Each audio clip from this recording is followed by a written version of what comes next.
Naam, asubuhi njema mpenzi msikilizaji wa idhaa Kiswahili ya Radio Kivu popote pale ulipo, na tumai kuwa uko mwili wa afya na uko chonja radio yako kwa ajili ya kuendelea kusikiliza matangazo yetu. Kwa moyo mkunjufu kabisa na ukaribisha kuweza kufuata uchambuzi wa habari zetu ambao unajumuisha na ukurasa wa habari muhimu, ripoti za wanaripota kutoka eneo mbalimbali, ukurasa wa habari za michezo pamoja na habari za kitaifa na zile za kimataifa. Safari Almasle Metinwara ni mchambuzi wako leo asubuhi.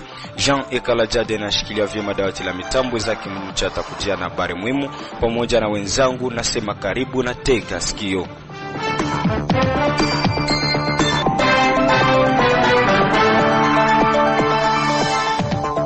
Msikilizaji, kama nilivyokujuza kuwa uchambuzi wetu wa habari unakuwa ukijumuisha na habari muhimu, ambako namkaribisha hivi sasa Isaac Muluchomea. Mkaje kwanza? Salama kabisa Safari, labda za kwako? Nami niko salama. Labda ni kipi ambacho kimejiri? Naam, kwa habari tulizopatia kipaumbele kwa siku ya leo ni pamoja na habari kutoka kwa Katanga, ambako Jumapili hii ya tarehe 2 Novemba 2025 ndipo sherehe za uzinduzi wa shule la primari Nuru lililojengwa kwa ufadhili wa dini ya Uislamu pa Katanga mjini Baraka ziliweza kufanyika.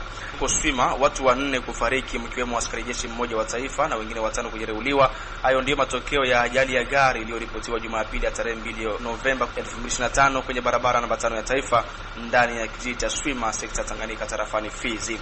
Na kwenye habari ya kitaifa, Wizara ya Mambo ya Ndani na Usalama nchini DRC imeorodhesha kesi zipatazo 123 za mauaji na 223 za unyanyasaji katika mkoa wa Kivu Kusini na Kaskazini kwa mwezi Oktoba pekee. Na natumaini kwamba nitakuwepo hapa kuwajuza wasikilizaji mengi kuhusu habari hii. Nikushukuru sana Isaac Mulucha. Msikilizaji, tuanze uchambuzi wetu wa habari tukianzia na paka katika mji wa Baraka. Makada wa chama cha UDPS wa Baraka Fizi wametoa tamko la kisiasa la kukemea tabia ya kundi la watu wanaotoa matamshi ya kuwachafua baadhi ya viongozi wa serikali ambao ni wanamemba wa chama madarakani.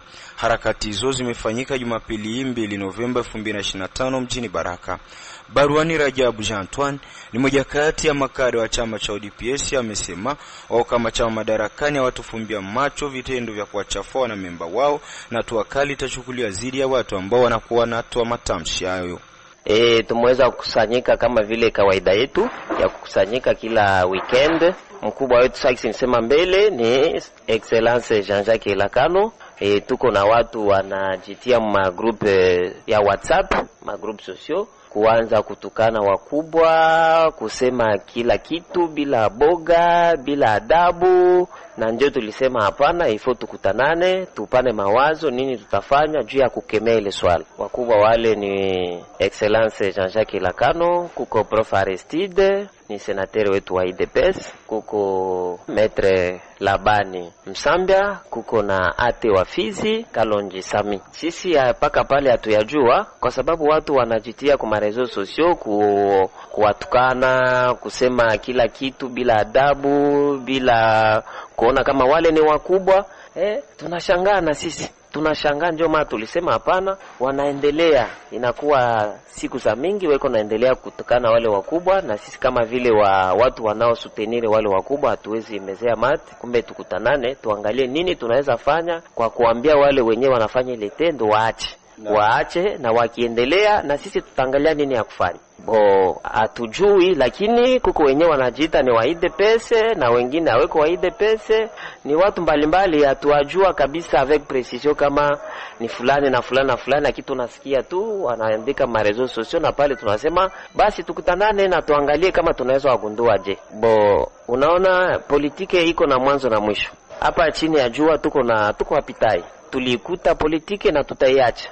Wakati tuko nafanya politiki, ya kwanza ni kupendana, ya pili ni kuheshimia wakubwa na kuheshimiana sisi kwa sisi. Kama kunafanya politiki ifo kusema kweli, heshima, na ndipo utaendelesha politiki mzuri. Usifanye politiki juu ya kupenda kuchafua wengine, juu kwa kusikie kukosa adabu, ile hapana. Fanya politiki malengo yako mzuri, kuheshimia kila mtu na tumikisha. Kama unaongea na mtu sawa vile vice gouverneur, service senateur, unaongea naye sababu unaongea na mtoto yako, mdogo wako, ile hauna adabu. Na ni ile sisi hatupendi kuongea, weko pale juu ya kuongea na kila mtu, lakini watumikishe heshima kwa wale watu. Ni kusema kama tuungane mkono kwa mkono, tuheshimie viongozi vyetu, ni wao wanatu represente leo, kesho watakuwa wengine. Ya muhimu ni kuwa na waheshimia. Tukiwa tu katika mji wa Baraka huko Manispaa Katanga, kwamba ni Jumapili ya tarehe 2 Novemba 2025 ndipo sherehe za uzinduzi wa shule primari Nuru lililojengwa kwa ufadhili wa dini ya Uislamu pa Katanga mjini Baraka ziliweza kufanyika. Sherehe hizo zimekusanya viongozi mbalimbali wa kiserikali na wale wa dini ya Uislamu. Sheikh Omar Said Sekembwe ameonyesha kilichowasukuma kujenga shule hiyo pa Katanga. Siku ya leo tumetembelea hapa, tulikuwa na sherehe au tuna sherehe ya ufunguzi wa masomo rasmi wa Nur ambayo tulianzisha hapa kuijenga, na leo tumemaliza, ndio tumekuja kufanya ufunguzi rasmi ili watoto waanze kusoma kwa masomo ambayo tuliyajenga. Ni milango 6, ni shule la primari. Kitu kilichotusukuma hapa, walikuwa hawana masomo. Kulikuwa sehemu ambapo walikuwa wanapanga tu kwenye nyumba ya mtu, wakakatakata vyumba mle katikati na nini, watoto wakawa wanasoma mwa hiyo nyumba. Ikabidi kuwa tulalamikie, kawaambia kwamba subirieni, Mwenyezi Mungu akibariki tutaweza kuwasaidiza ili kuweza kujenga. Na ni kweli tulijipiga huku na kule kadiri na uwezo ambao ulipatikana mpaka kisi wenyewe tumeweza kupata hii milango 6. Msaada wa kwanza Waislamu hapa Katanga, Mwenyezi Mungu wabariki, walijitahidi, walikuwa na matafari yao, na msaada mwingine ni Waislamu wa sehemu mbalimbali ambao kama vile Dr. Muhammad Suri, Mwenyezi Mungu amrehemu, ndio wameweza kutoa msaada wa kuweza kukamilisha kujenga ili jengo la ili shule.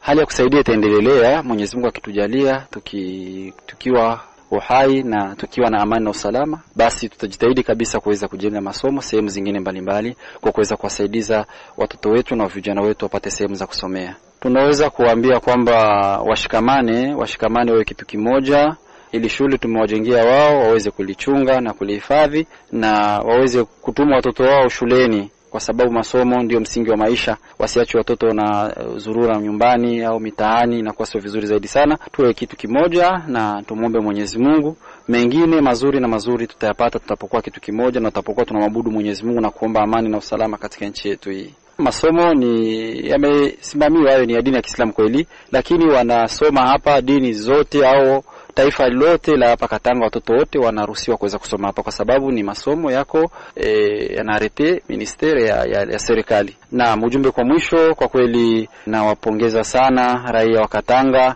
na vile na kwa viongozi wote wa Kiislamu wa tarafani Fizi, na waombea Mwenyezi Mungu aweze kuwabariki na Mwenyezi Mungu atupe amani na usalama kwenye nchi yetu hii ya Kongo na province yetu hii ya Sud Kivu na zone ya Fizi na mji wetu wa Baraka. Mwenyezi Mungu atubariki sote na atupe na amani.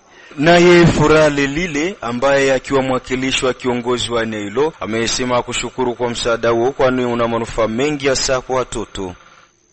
Kama na vile kwa niaba ya mwingine kupitia chef de village Ngoyo Sulemani wa Mswahili, tunasema tena ni shukrani kubwa sana na hongera tena sana kwa mji wetu ya Katanga kwa kupata nafasi kama hii ya kuja kujengewa masomo kupitia Waislamu. Ni kuwapongeza kwanza na kuwapashia juhudi ili waje tena kwa kuongezea zingine shule ambazo labda wengine wanazidi kusumbuka. Vile kama nigisi wameona hali ya masomo hakuna wese, ile ndio tungaliomba kama kutakuwa wengine msaada labda wangelichangia pamoja na participation lokale ya sisi raia.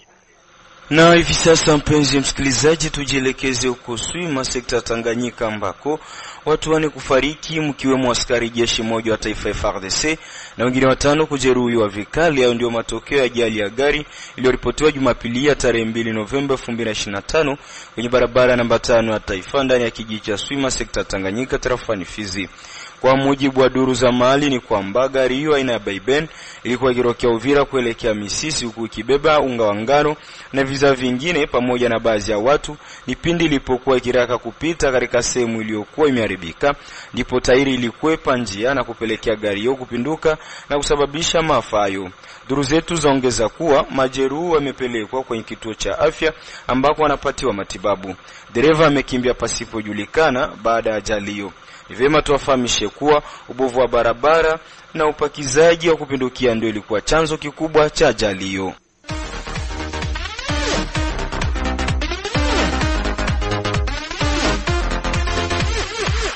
Msikilizaji, kipenga tayari kimelia na hivi ni muda mzuri wawe kuweza kusikiliza habari za michezo ambako namkaribisha Omar Makelel Ozir. Karibu. Naam, barabara kabisa msikilizaji wa Radio Kijamii Kivu Baraka. Leo katika habari za michezo kama kawaida, mgongoni na valia namba 14 ya kimchezaji Victor Jokeres.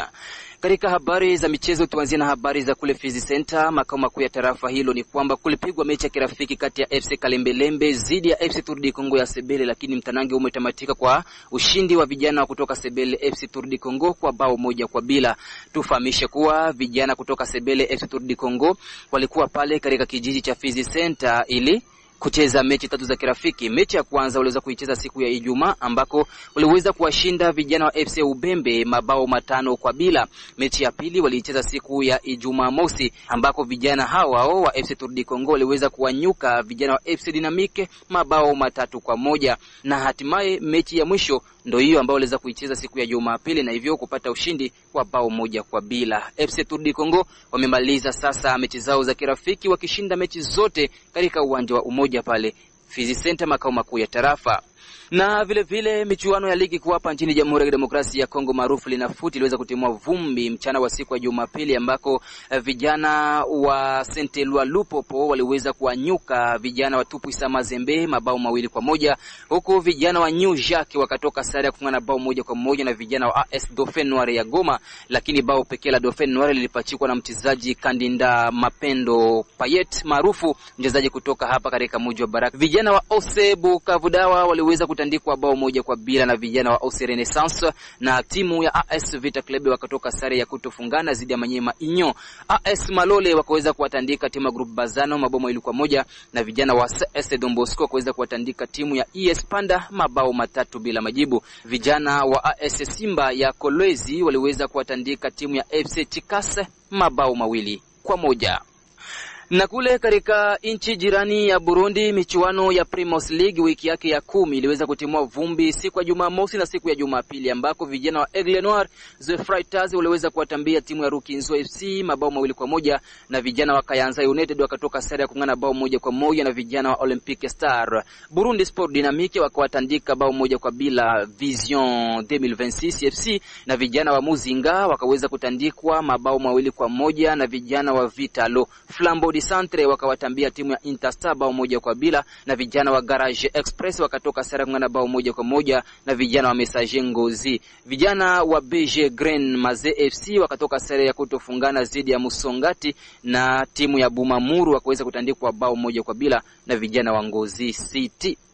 Tumalizie na habari za kule katika bara la Ulaya. Kwamba ripoti kutoka Uhispania zaeleza kuwa mtaalamu Pedro Luis Ribol amesema kuwa mchezaji Lamine Yamal anapitia changamoto ya kiafya ya jeraha linalofahamika kama fibaglia linalosababisha maumivu makali kwa mchezaji huyo.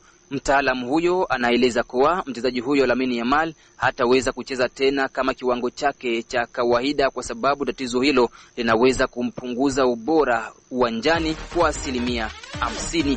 Naweka nukta katika habari za michezo. Na kushukuru sana Omar Makelelo Zil kwa habari hizo za michezo. Msikilizaji, endapo ndo unakuja kujiunga nasi, nikukumbushe kwamba unaendelea kuitegea sikio za Kiswahili ya Radio Kivu kwa masafa 93.0 FM na ni muda wa uchambuzi wa habari katika lugha tukufu la Kiswahili.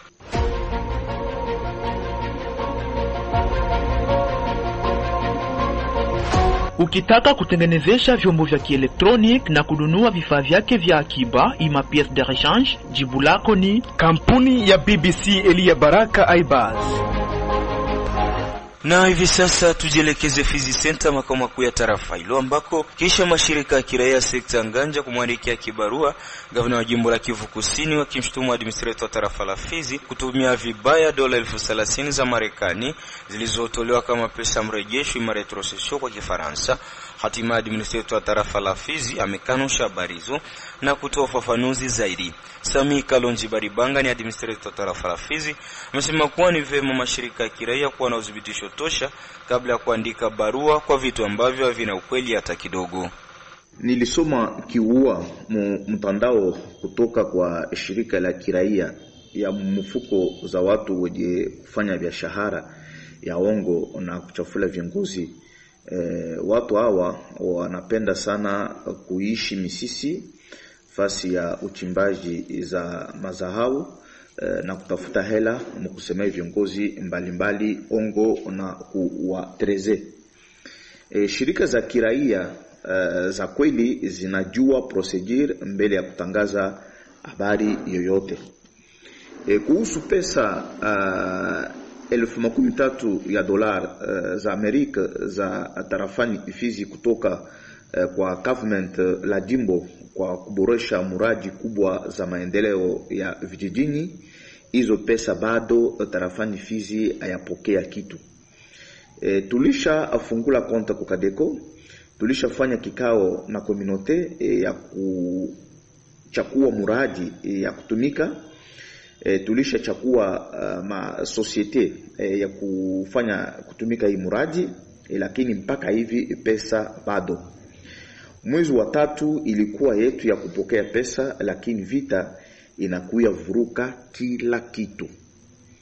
Kwa wenye kupenda kujua ukweli, ni vema kwenda kuuliza province. Wa député provinciaux wachakuliwa wa tarafani Fizi, ma chef de secteur wote wa ine,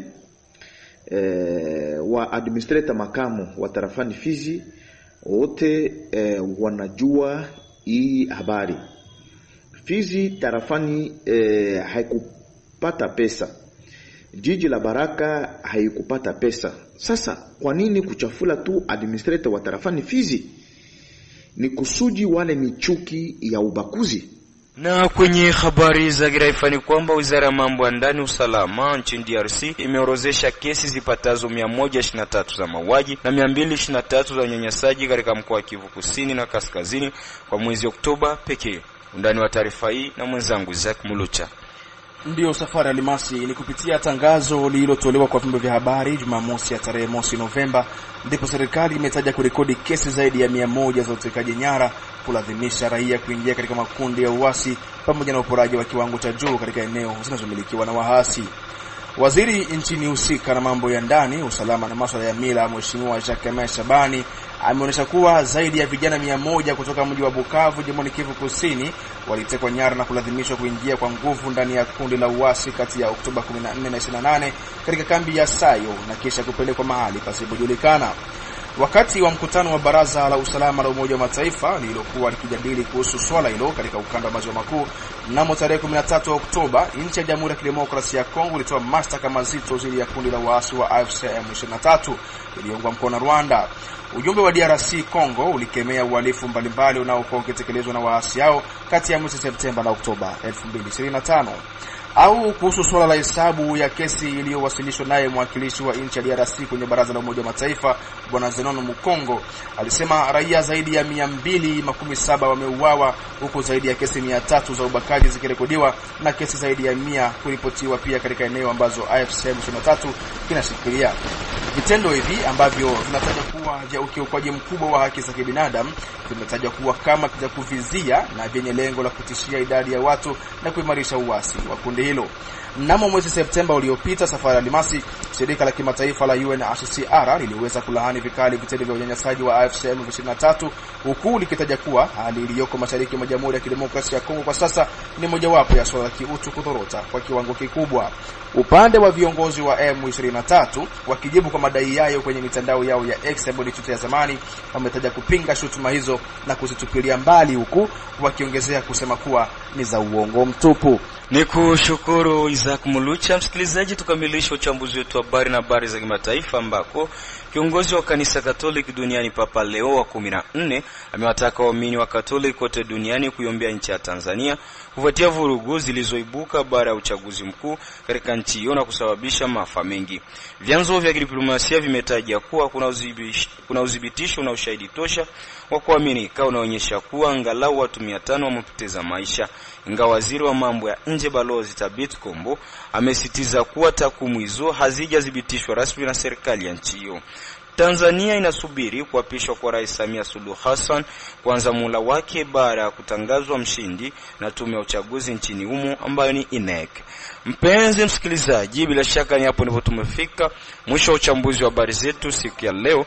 Ninakushukuru na kupongeza wewe ambao unaendelea kutusikiliza na kutotikisa mkuki wako kwa masafa 93.0 FM.